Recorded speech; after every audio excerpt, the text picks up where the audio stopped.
If you guys remember, मैंने hydrogen पे अब तक 2 वीडियोस बना चुके हैं. One was this hydrogen the future fuel of our vehicles and second was this Toyota's GR Yaris running on hydrogen. And yet here we are. मैं hydrogen पे अब तीसरा वीडियो बनाने जा रहा हूँ. You want to know why?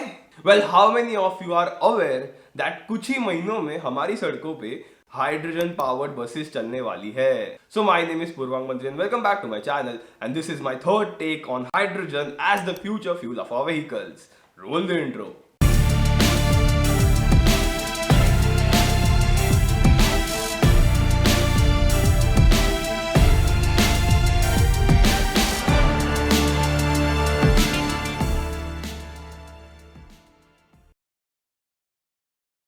Now, before starting this video, I would like you guys to know that this video is supported by Decredix.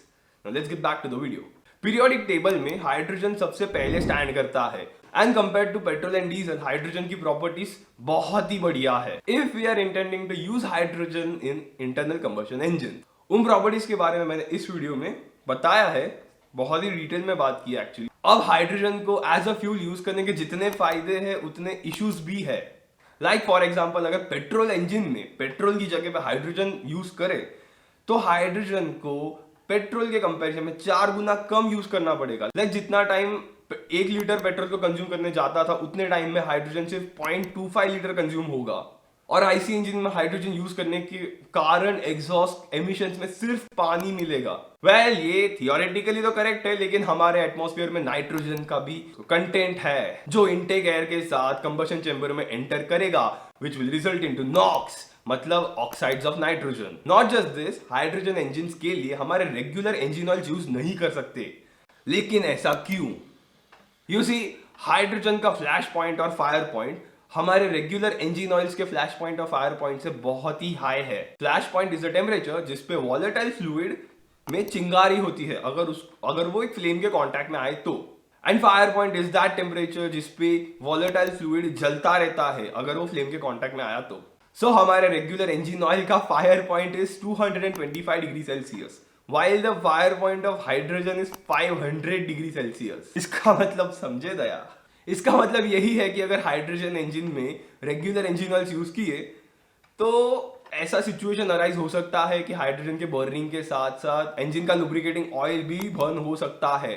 और lubrication oil के बर्न होने की वजह से इंजन के एग्जॉस्ट में हाइड्रोकार्बन्स का भी प्रपोर्शन हो सकता है. सो अगर हाइड्रोजन को आईसी इंजन में यूज करना है तो उस इंजन के लिए कंपैटिबल इंजन ऑयल भी डेवलप करना पड़ेगा.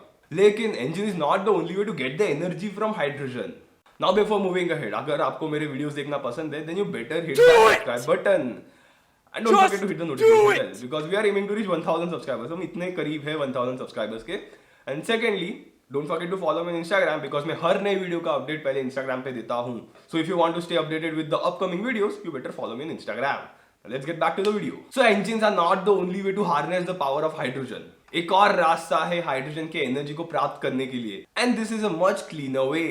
I'm talking about hydrogen fuel cells. Fuel cells ऐसे डिवाइसेस है जो हाइड्रोजन के एटम को ब्रेक करता है into protons and electrons with the help of an expensive anode. फिर इसका प्रोटॉन एक्सचेंज मेम्ब्रेन वाले लेयर में से पास होता है and reaches the cathode.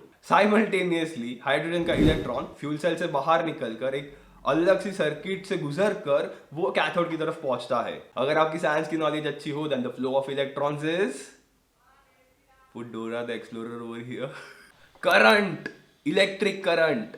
सो इसी इलेक्ट्रॉन के फ्लो को, मतलब कि इलेक्ट्रिक करंट को हम दूसरे इलेक्ट्रॉनिक अप्लायंसेस को चलाने के लिए यूज कर सकते हैं. और हमारे व्हीकल्स में अप्लायंसेस मतलब electric motor which drives the vehicle, थोड़े बहुत लाइटिंग एंड जो हेडलाइट टेल लाइट वगैरह जो रहते हैं वो सारे, then the navigation system, infotainment system and air conditioning system.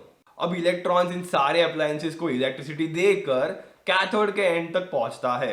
अब कैथोड के एंड पे हाइड्रोजन का प्रोटॉन और इलेक्ट्रॉन एटमॉस्फेयर के ऑक्सीजन के साथ मिलकर रिएक्ट करता है and it results into water. Now fuel cells में हार्डली कोई मूविंग पार्ट्स आते हैं जिनको लुब्रिकेशन की जरूरत पड़ती है, अनलाइक आईसी इंजन जिसमें हर पार्ट मूविंग होता है और हर पार्ट को लुब्रिकेशन की जरूरत होती है. और इसे हम समझ सकते हैं कि जो लुब्रिकेशन की वजह से पॉल्यूशन हो सकता है वो फ्यूल सेल में बिल्कुल नहीं होगा. सो भले ही हाइड्रोजन इंजन फ्यूल सेल के कंपैरिजन में ज्यादा पावर प्रोड्यूस कर सकता है, बट पोल्यूशन के मामले में fuel cell is near to zero emissions compared to engines. और इसी की वजह से अब हमारे यहाँ hydrogen fuel cell powered buses भी दिखने वाली है। लास्ट ईयर टाटा ने IOCL के साथ डील की to supply 15 hydrogen fuel cell powered buses. Adding to this, sentient labs ने इंडिया के लिए हाइड्रोजन पावर्ड बसेस भी लॉन्च कर दी है, again powered with fuel cells. अब इन बसेस को पावर करने के लिए हाइड्रोजन फ्यूलिंग पंप्स भी देने पड़ेंगे, जो हमारे रोड एंड ट्रांसपोर्ट मिनिस्ट्री जरूर देगी। Because according to my last video, जिस तरह से हमारे रोड एंड ट्रांसपोर्ट मिनिस्टर ने फ्लेक्स फ्यूल इंजिन के लिए डिसीजन लिया है, आई फील उनको इंडिया में बहुत सारे फ्यूल्स के ऑप्शन देना है like other countries, which I feel is amazingly good. अब हमें तो पता है कि पुणे में ऑलरेडी इथेनॉल फ्यूलिंग पंप्स लग चुके हैं, साथ ही साथ इलेक्ट्रिक व्हीकल्स का भी मार्केट ग्रो कर रहा है with all the charging station, and now the government has decided to work on the standardization of the battery swapping. क्या गवर्नमेंट में से कोई मेरे वीडियोस देख रहा है? मैंने बैटरी स्वैपिंग का स्टैंडर्डाइजेशन के बारे में लास्ट ही वीडियो में बताया था। Coincidence? I think not! You guys wanna know what my biggest fantasy with Indian automobiles is? It's hybrid vehicles.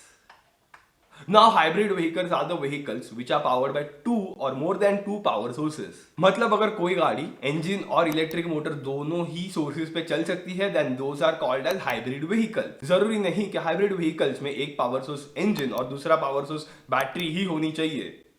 Fuel actually engine नहीं होता power source, it is the petrol और diesel which is the power energy source. Even hydrogen fuel cell और battery के combination पे चलने वाली गाड़ी भी एक हाइब्रिड इलेक्ट्रिक व्हीकल कहलाएगी। And I am more keen about this type of hybrid electric vehicle. Want to know why? क्योंकि फ्यूल सेल इलेक्ट्रिसिटी प्रोड्यूस करता है with the help of hydrogen, और वही इलेक्ट्रिसिटी व्हीकल को चलाते वक्त व्हीकल के बड़े बैटरी पैक को, लिथियम आयन बैटरी पैक को चार्ज भी कर सकती है सेम टाइम। और फिर अगर हाइड्रोजन का टैंक एम्प्टी हो भी गया तो वही गाड़ी बैटरी बैग में से एनर्जी लेके आगे बढ़ती रहेगी, और जहां भी चांस मिलेगा वहां जाके वो हाइड्रोजन रिफ्यूल कर सकती है। और जितना टाइम पेट्रोल और डीजल को रिफ्यूल करने में जाता है, उतना ही टाइम हाइड्रोजन को रिफ्यूल करने में जाएगा। मतलब फिर हमें रेंज की फिक्र भी नहीं करनी पड़ेगी और पोल्यूशन भी नहीं होगा। समझ रहे हो ना हम क्या कह रहे हैं? Let me know in the comment section below if you like this concept and if you would like to see this on our Indian roads. And that's it for today's video. Leave your queries and suggestions in the comment section below. Make sure to hit the like button if you like this video, or hit the dislike button if you didn't like this video. Don't forget to subscribe to my channel क्योंकि हम इतने close हैं 1000 subscribers तक पहुंचने के लिए. So hit that subscribe button. And finally, wear your helmets while riding, seat belts while driving. This is Purvang Manti signing off. See you on next Thursday at 7:30 PM. Don't forget to share this video with your friends who are into automobile engineering or hydrogen, or into fuel cell vehicles, or into hybrid electric vehicles. Peace. Bloopers are coming ahead. I have not shot any kind of bloopers today. Why? 1 minute white balance. ISO भी सीखोगे? हाँ, इसका दूसरा option भी नहीं आना चाहिए, please बताना।